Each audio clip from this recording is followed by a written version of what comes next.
Municipal ఎన్నికల్లో కాంగ్రెస్ అభ్యర్థులను భారీ మెజారిటీతో గెలిపించాలన్నారు రాష్ట్ర మంత్రి వివేక్ వెంకటస్వామి. మున్సిపాలిటీల అభివృద్ధి కాంగ్రెస్ పార్టీతోనే సాధ్యమన్నారు. గత సర్కారు చేయని ఎన్నో పనులను కాంగ్రెస్ చేస్తోందన్నారు. మంచిర్యాల జిల్లా చెన్నూరు మున్సిపాలిటీలో ఎన్నికల ప్రచారంలో పాల్గొన్నారు వివేక్.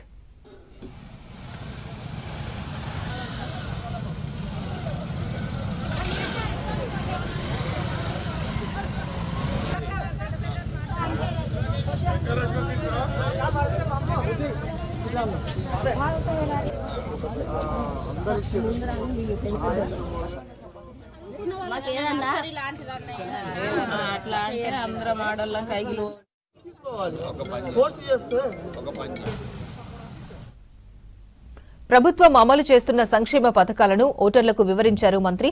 కాంగ్రెస్ నాయకులు పార్టీ అభ్యర్థులకు ఓటు వేసి గెలిపించాలని అభ్యర్థించారు. ఈ ప్రచారంలో మంత్రితో పాటు వార్డు అభ్యర్థులు, పార్టీ శ్రేణులు పాల్గొన్నారు.